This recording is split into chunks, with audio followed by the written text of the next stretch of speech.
Bismillahirrahmanirrahim. This is your course instructor Abdullah bin Hamid. May Allah bless us all and keep us safe in this pandemic situation. Today we will learn about stress strain curve. Stress strain curve को study करने से पहले हमने stress और strain से related जितने भी concepts थे, मेजर कॉन्सेप्ट्स, उनको स्टडी किया था। और ये स्लाइड मैंने as a remembering material add की है। ये हुक्स लॉ हम पहले पढ़ चुके हैं कि स्ट्रेस डायरेक्टली प्रोपोर्शनल है स्ट्रेन के, और इसमें हम एक प्रोपोर्शनैलिटी कांस्टेंट जो है उसको हम ऐड अप करते हैं। तो ये डायग्राम में आप देख सकते हैं कि हम किसी भी मटेरियल को पे जब हम स्ट्रेस अप्लाई करते हैं तो उसमें स्ट्रेन प्रोड्यूस होता है, जैसे हम पहले पढ़ चुके हैं। तो इसमें जो स्लोप है उसको हम प्रोपोर्शनैलिटी कांस्टेंट कहते हैं, और उसका नाम हम कह देते हैं मॉडुलस ऑफ इलास्टिसिटी। यानी कि स्ट्रेस जो है वो स्ट्रेन के इक्वल तब होगा जब हम उसको मॉडुलस ऑफ इलास्टिसिटी से मल्टीप्लाई करेंगे। इसको हम हुक्स लॉ कहते हैं। मींस हुक्स लॉ जो, वैसे अगर हम इसकी डिस्क्रिप्शन को देखें तो हुक्स लॉ है कि स्ट्रेस जो है वो स्ट्रेन के डायरेक्टली प्रोपोर्शनल है।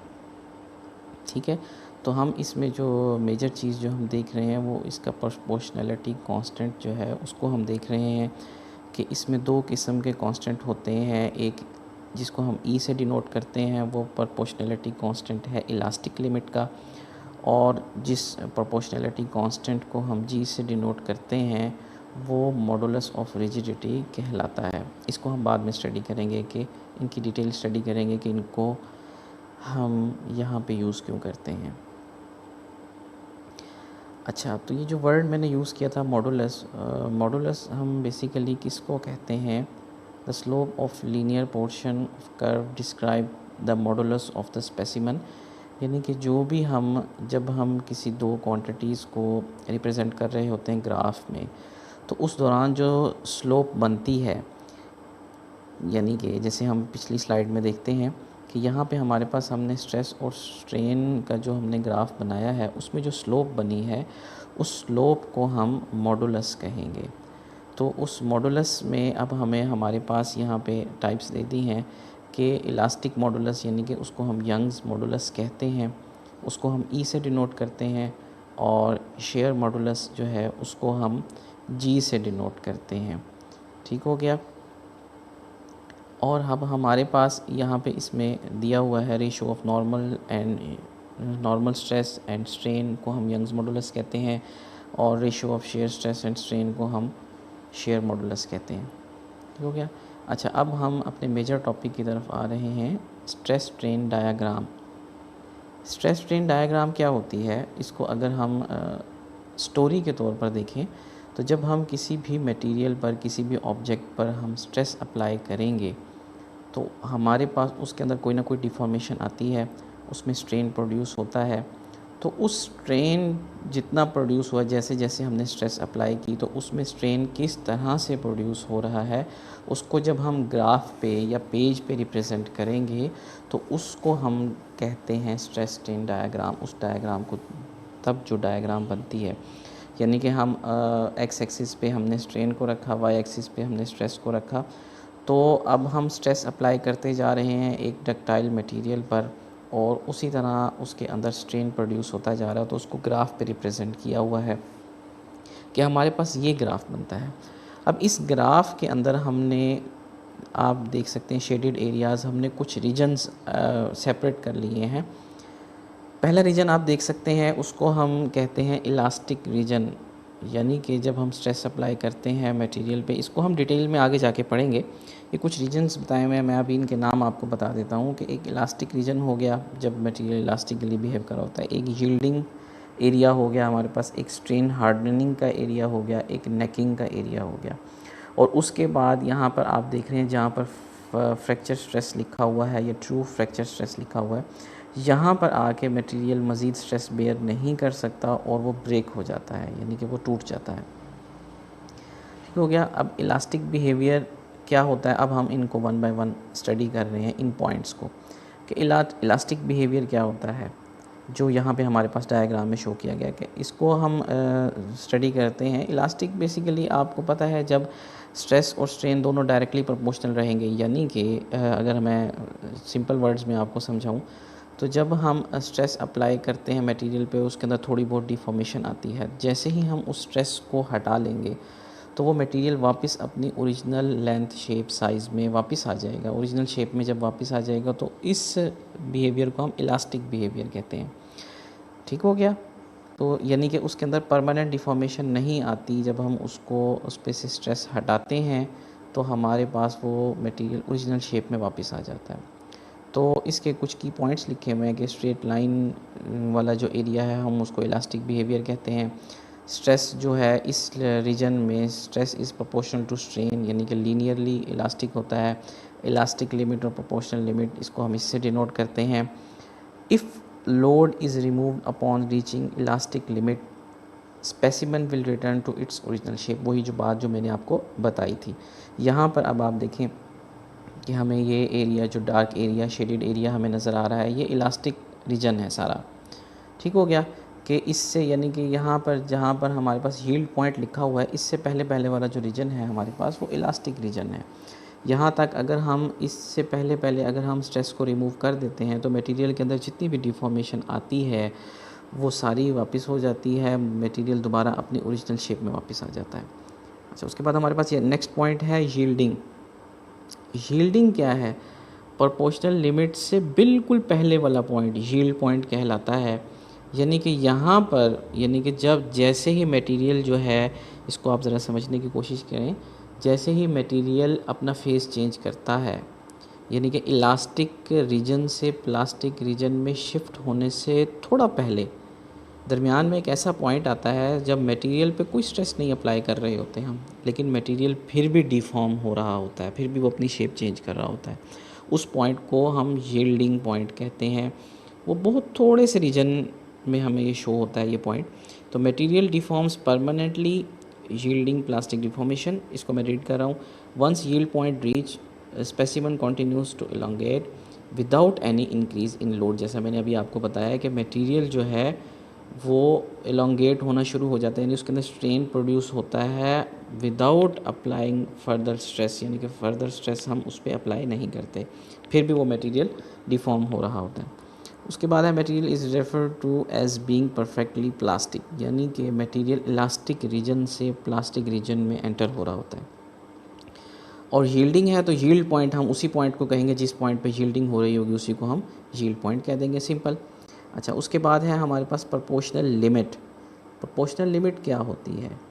ऑब्वियसली हमारे पास इसके नाम से ज़ाहिर है, the proportional limit is the maximum stress H which the stress and strain remains directly proportional. जहाँ तक वो डायरेक्टली प्रोपोर्शनल रह सकते हैं, यानी कि स्ट्रेस अप्लाई करने से जितना स्ट्रेस हम अप्लाई कर रहे हैं, जितना स्ट्रेस हम बढ़ा रहे हैं, उतना स्ट्रेन ज़्यादा हो रहा है।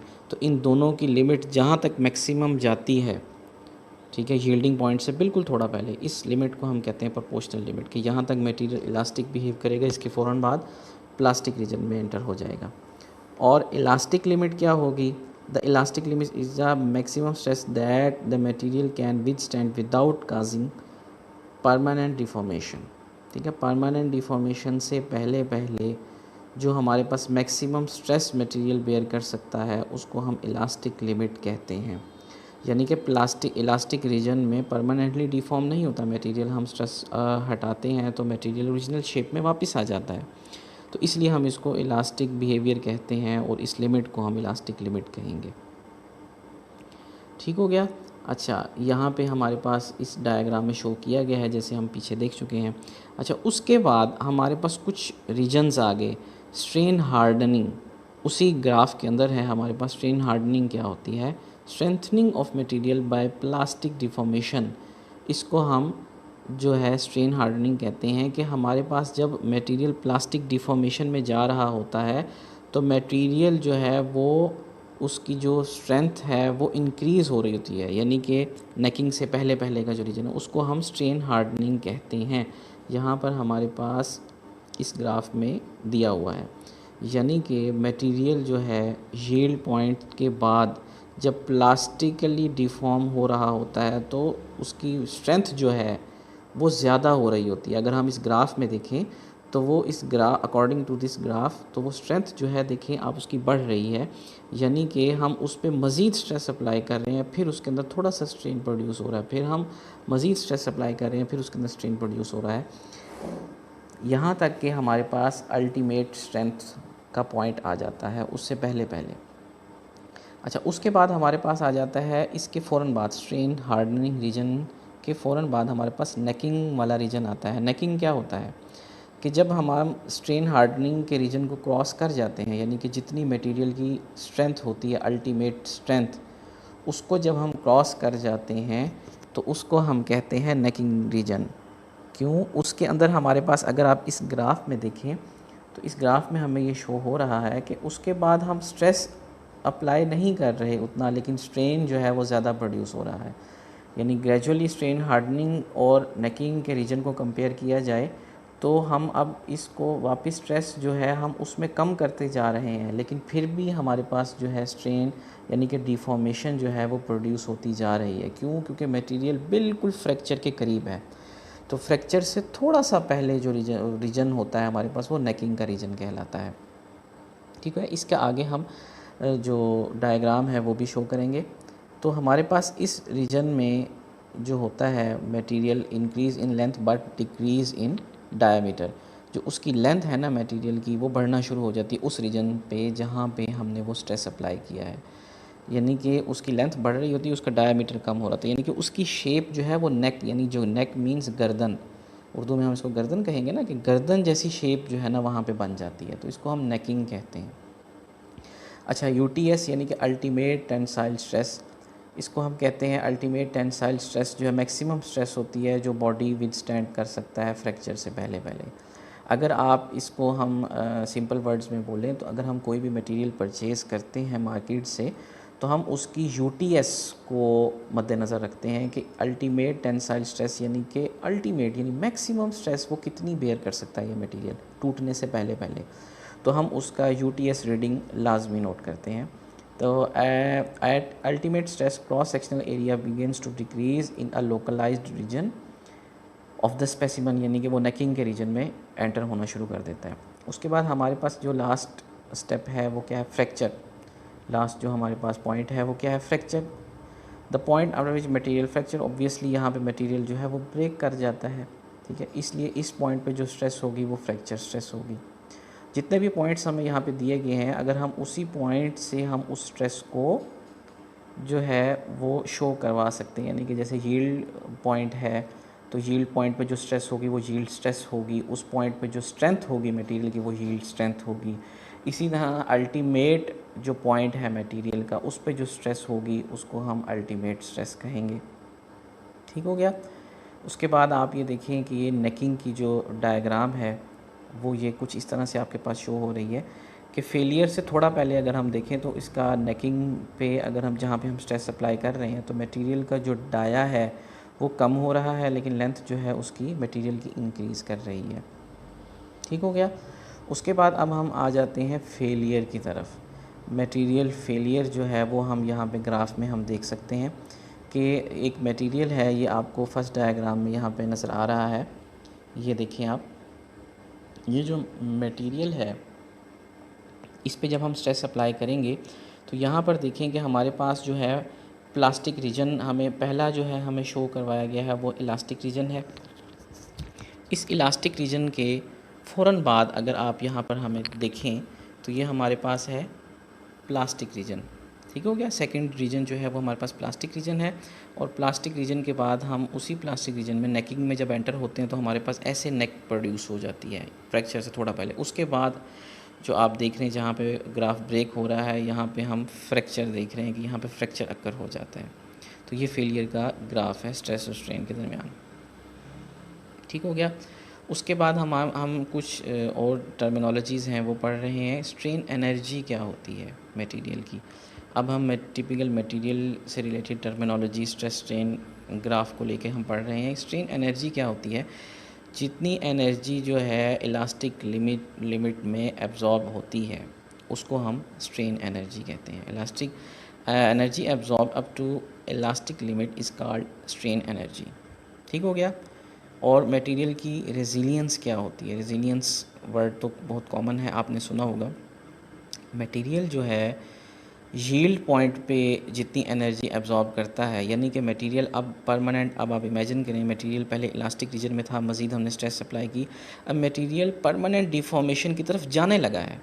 बिल्कुल परमानेंट डिफॉर्मेशन की तरफ जाने से थोड़ा पहले जितनी एनर्जी वो अब्जॉर्ब कर चुका होता है वो उस मटेरियल की रेजिलियंस होती है, यानी कि यहाँ तक वो बेयर कर सकता है, यानी कि यहाँ तक वो रेजिस्ट कर रहा है। इससे पहले पहले रीजन में वो परमानेंट डिफॉर्मेशन को रेजिस्ट कर रहा है, लेकिन जैसे ही जितनी उसकी रेजिलियंस है उससे अगर हम वैल्यू को थोड़ा और बढ़ा देंगे तो मटेरियल परमानेंटली डिफॉर्म हो जाएगा। ठीक हो गया। उसके बाद हमारे पास जो प्लास्टिक रीजन में एक और एनर्जी आती है वो है टफनेस एनर्जी, मटेरियल की टफनेस।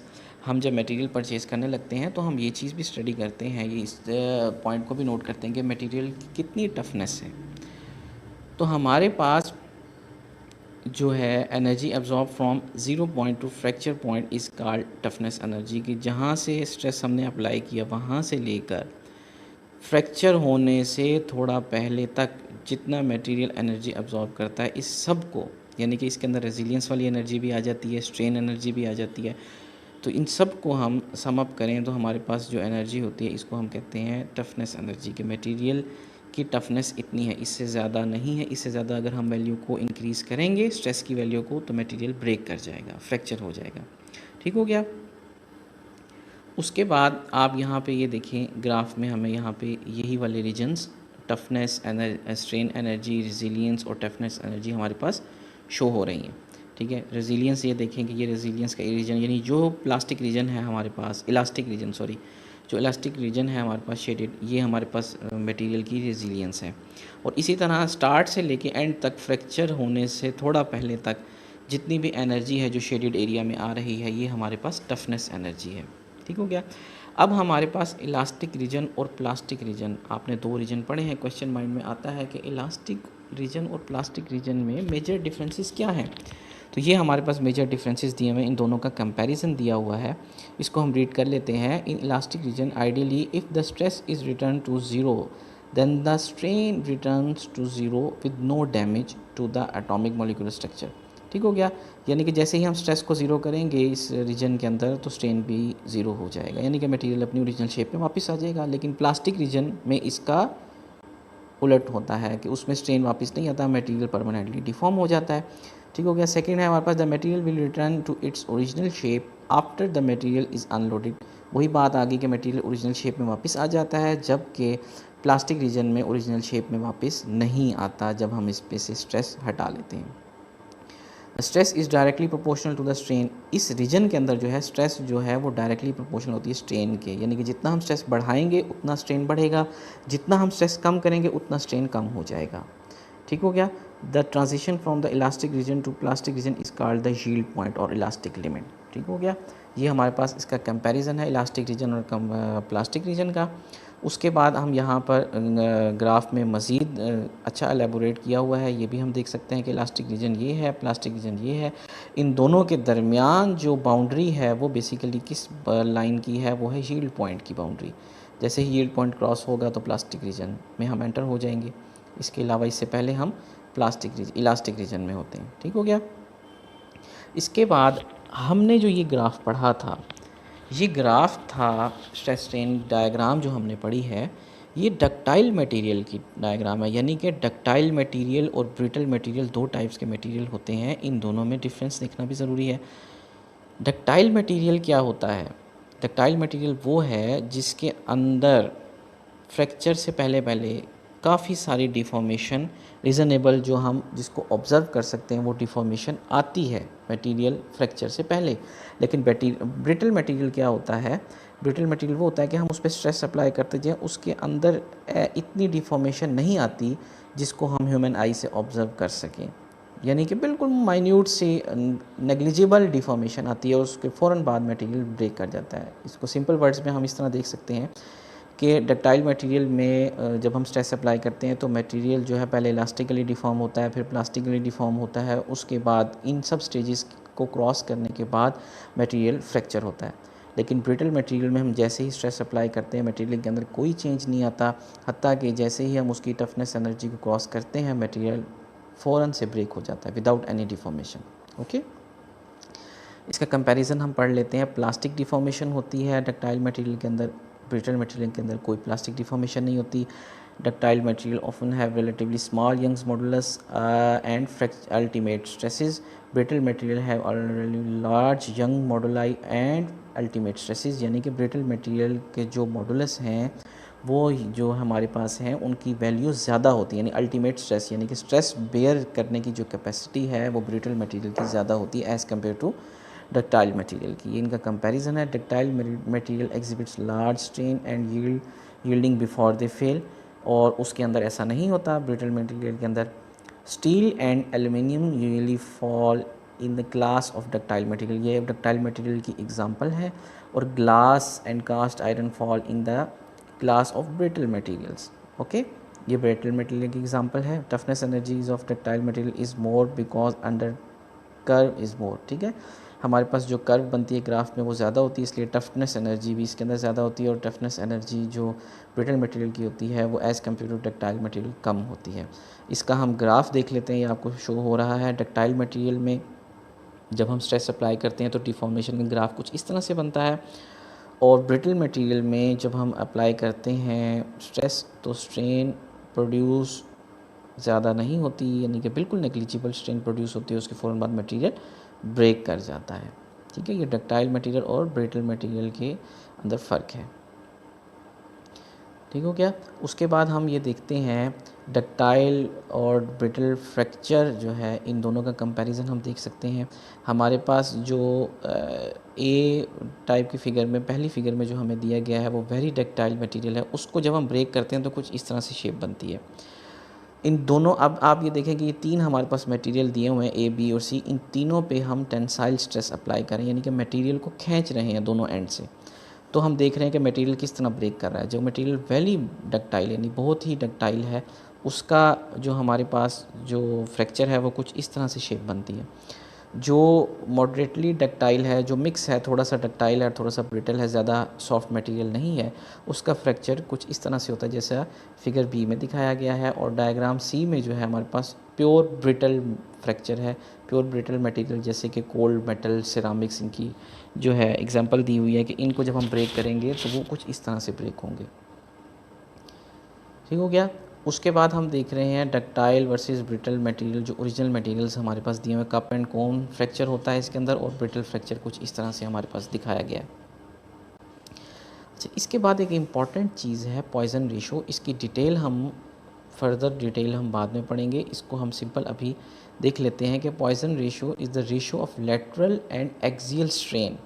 ठीक हो गया। ये हमारे पास डायग्राम है कि एक हमारे पास जो लेटरल स्ट्रेन प्रोड्यूस होती है, लेटरली जो इन डिफॉर्मेशन आती है वो, और उसको हम डिवाइड कर दें एक्सियल, यानी जो एक्सियली जितना स्ट्रेन प्रोड्यूस हुआ, इन दोनों की रेशो को हम पॉइजन रेशो कहते हैं। ये बहुत इंपॉर्टेंट रेशो है, आगे हमारे बहुत से प्रॉब्लम सॉल्व करने में हेल्प आउट करती है।